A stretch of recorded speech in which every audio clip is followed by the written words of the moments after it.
In exercise 13C, we're going to be integrating the exponential function.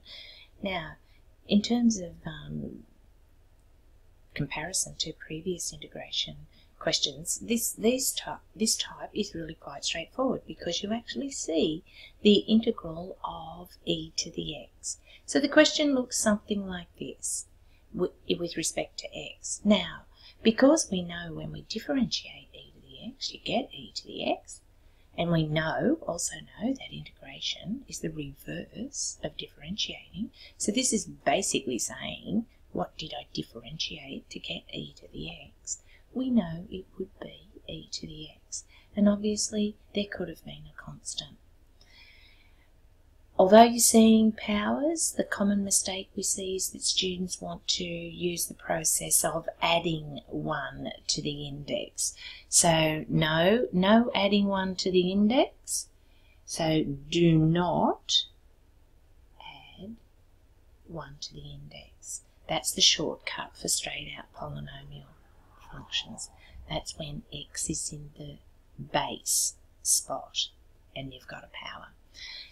X in the power position or index position, you've got to think very differently. The only variation on that for now, it will get a little bit more complicated later, but for now, sometimes the x function is a little bit complicated, and so if you would know that if you were differentiating e to the ax plus b, then you've got an a because you've had to differentiate not only the e component but the x component. And when I differentiate ax plus b, I get an a. However, so ideally I'd like to be asked to integrate a e to the ax plus b. However, you often won't get that. You will actually just be asked to integrate e to the ax plus b.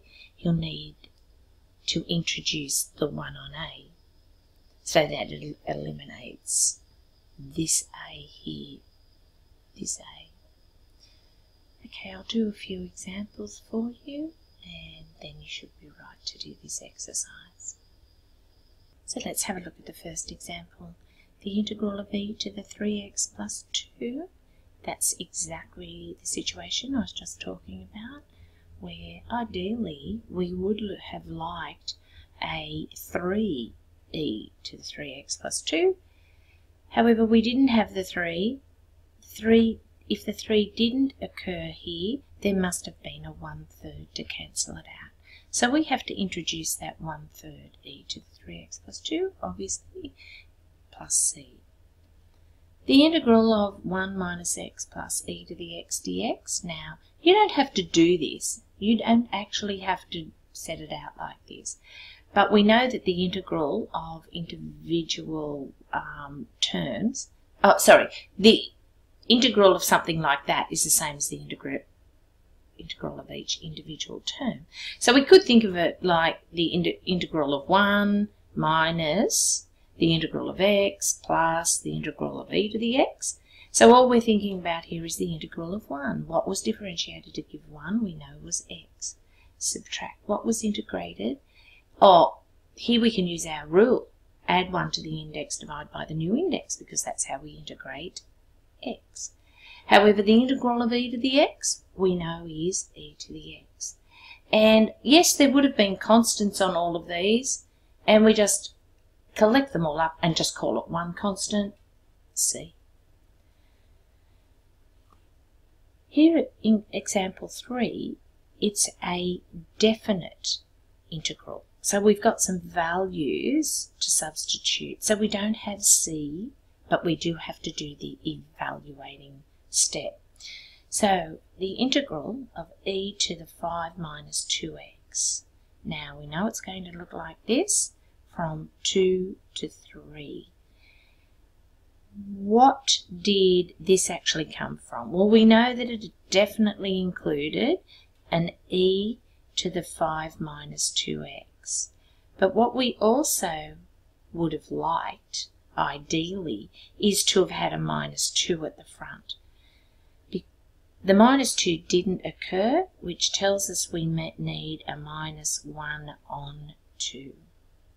In the next example, we didn't have, in this example we didn't have exactly what we wanted. We know that we must compensate for the lack of a -2 by putting in -1/2, because -1/2 times -2 would give us 1.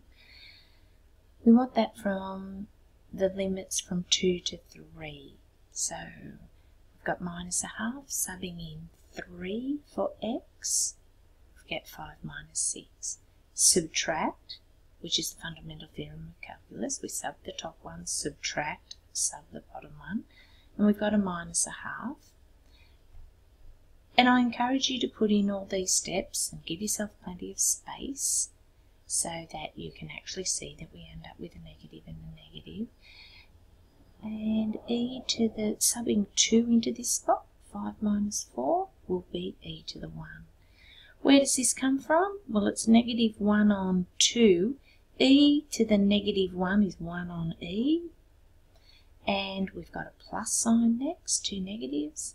And this was 5 minus 4 is 1, e to the 1 on 2.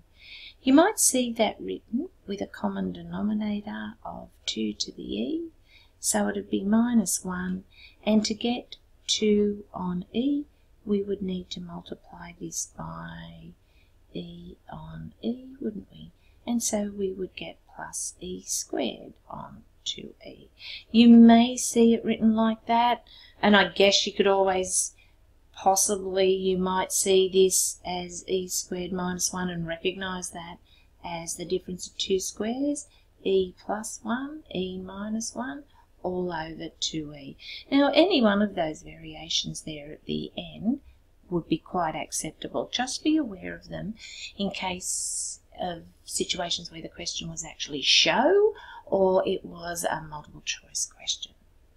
Now here in example 4, we've got a situation that we should go, whoops, they're asking me to integrate the product, e to the x times and then a bracket. We don't integrate products.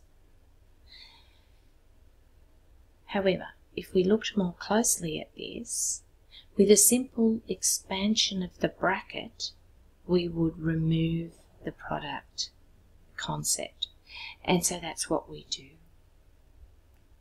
And so 2e to the x times 2e to the x is obviously 2.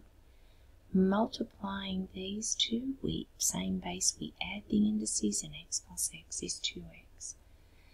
And e to the x minus 1 is minus e to the x. Now, integrating these individually, and this is really nice because we've actually got the integral of that derivative. Sorry, we've got the derivative of the function of the x function at the front. That's really nice. So we know that if we differentiated e to the 2x, we'd get e to the 2x times 2. So the integral of 2e to the 2x becomes e to the 2x. The integral of e to the x is e to the x. And we need to apply the limits from 0 to 1. So we put in the top value, so it's e squared minus e, and then we're subtracting, sub the bottom value, so it's e to the 0 minus e to the 0. So we've got e squared minus e minus, anything raised to the 0 power is 1, 0 power is 1, and so we end up with e squared minus e since we're subtracting 0. And I guess you could see, just taking out the common factor, so you could see the answer presented in this format. The next example, last example, 5, the integral minus 1 to 1 of e to the x plus 2 all squared. Now we don't have a rule for integrating that situation, and it is to the power squared, so we could square out the bracket, multiply it. Yeah, it's not difficult to square a bracket. And so before we start any integration, and you can see I'm not integrating yet, I've still got the integral from -1 to 1, I'm just going to change this expression into what I know it would be. Square the first, e to the 2x, twice the product, so it's 4e to the x, square the last. Then I've got some nice, fairly straightforward things to integrate. So what do we know? We know that e to the 2x came from e to the 2x, but it would have had a 2 at the front. The 2's not there, so we have to multiply by a half, so that the 2 would cancel. 4e to the x came from 4e to the x. Differentiating 4e to the x, you get 4e to the x. And 4 came from 4x. And we will apply the limits from -1 to 1. So you're going to need to be really careful here. Not so much in substituting the 1, because we get a half e to the 2 plus 4e to the power 1 plus 4 times 1 is 4. No problems, but the fundamental theorem says you now subtract and substitute the -1.